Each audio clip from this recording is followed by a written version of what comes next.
Barry, thank you for joining us. It's my pleasure. It really is my pleasure. I understand you have a wealth of experience with microwaves. Can you begin by explaining to us how you began your career in microwave technology? Yes, of course. In 1960, I was in the Royal Navy, and I worked partly with the underwater bomb disposal unit, partly with microwave warfare, and some of the other time with radar. Microwaves were involved in all of those three different areas. So, whilst I was in the Royal Navy, I trained in all aspects of microwave technology. And as anybody will tell you that's been in the forces, the training you receive is second to none. You practice it, you talk about it all day, you sleep it. So since 1960, I have been involved in all aspects of microwave technology. After that, a part of my job, because I had microwave expertise, was to question captured spies during the Cold War, when Russia and America were within seconds of global nuclear war. And microwaves by then were really sophisticated stealth weapons. And a part of my job was to find out from any spies who had been captured what the current knowledge was in that part of the world. Wow, this technology is truly frightening, really frightening. Well, this is why it's microwave weapons were introduced from the 1950s, 60s, 70s to the present day. And this is another level of proof. They are so effective, if you're not in a hurry to get rid of somebody, they are so effective as a stealth weapon to beam somebody, and this has been done many times, and it's recorded. You can beam people you don't like as a government to give them cancer, breast cancers, neurological illnesses. You can choose what you want them to get. You can choose? Oh, you can choose.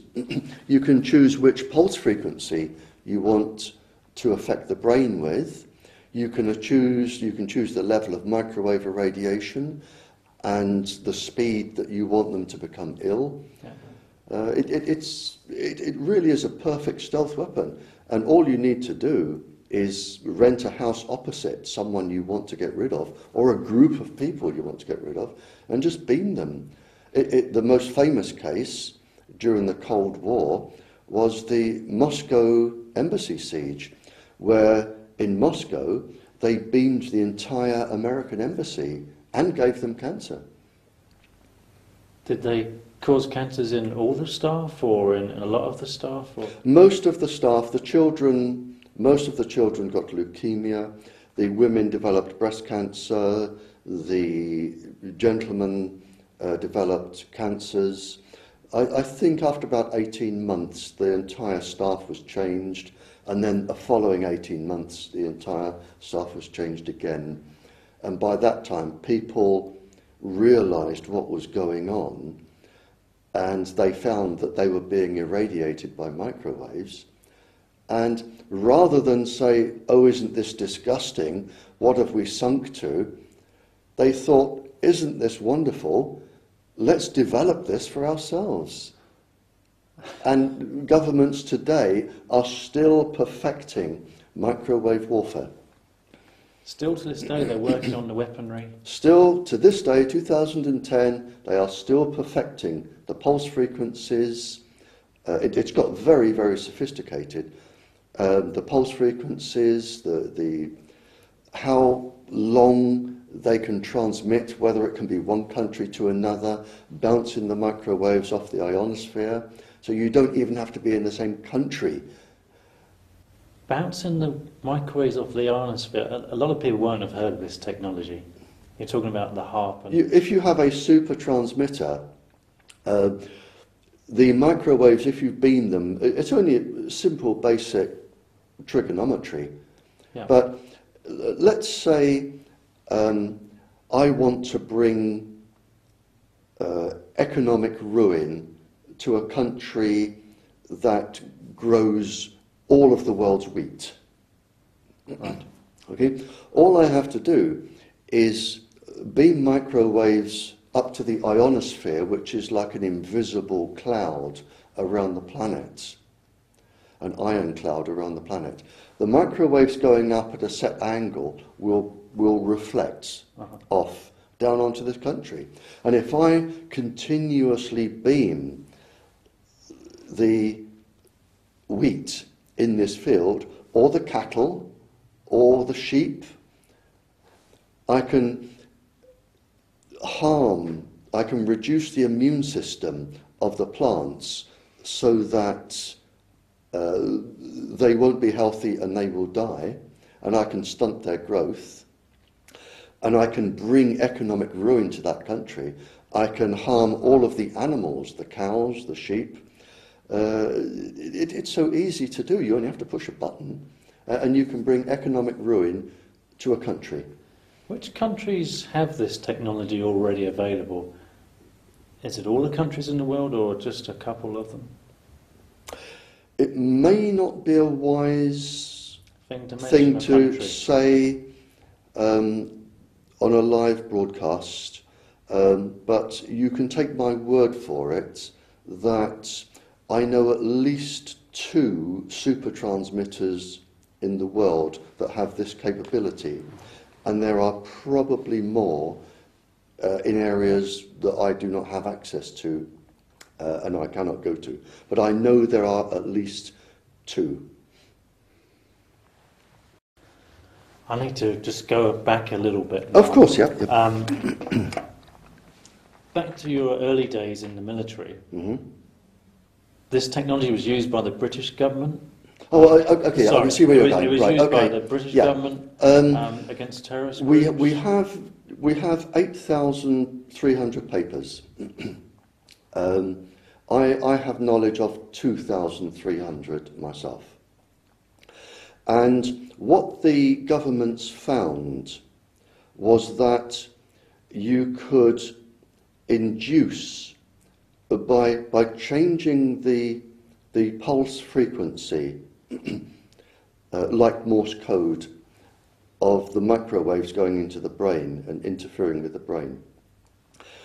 By specializing on the pulse frequency, you could induce psychiatric illnesses to the point where a psychiatrist could not tell if it is a genuine psychiatric illness or an induced psychiatric illness.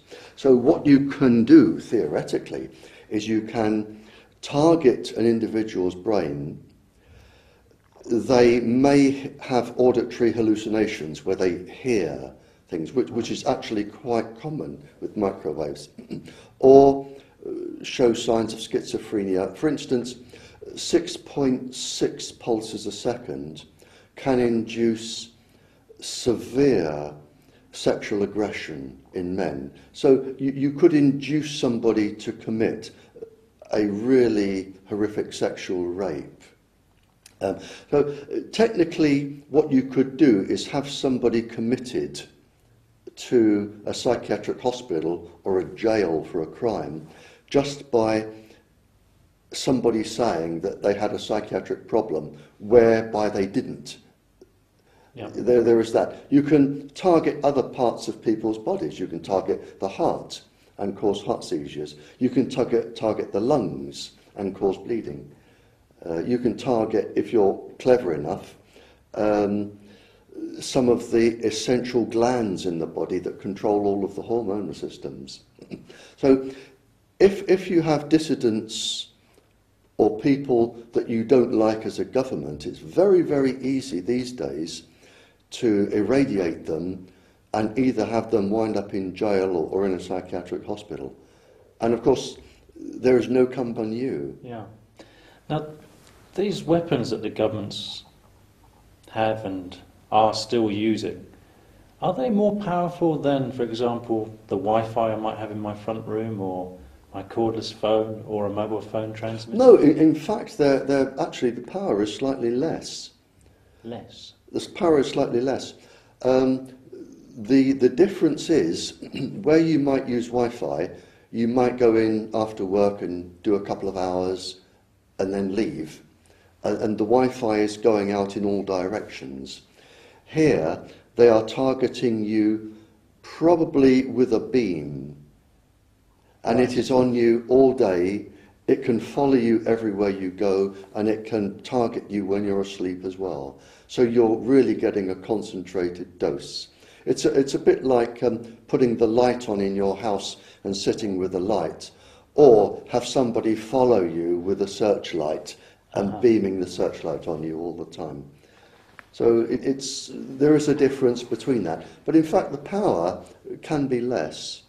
It just takes longer.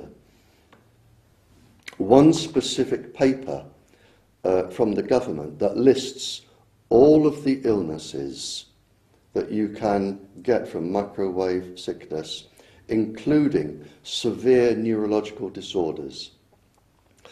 We have a government document that actually says this needs to be kept secret from the Western governments because it will affect the efficiency of the military, the weapons industry, and it will also affect industrial profit. We have the government telling us that This is technology is dangerous? This is the United States Defense Intelligence Agency advising the Western governments to keep this secret so that they can protect industrial profit and military functions. Kind of startling, really, isn't it? It is so horrific that if it wasn't real, if somebody wrote a book on this, I would say this is so stupid, you could never make up a story like this. And it all goes back. It goes back to the 50s, the 60s and the 70s, when microwaves were found to be such a perfect weapon and so dangerous to the military that the United States Defense Intelligence Agency told the Western governments to keep this quiet. And they did. And this is why we have this. We have documents that show that governments pay people to experiment on people against their wishes. Well, not against their wishes, without even telling them.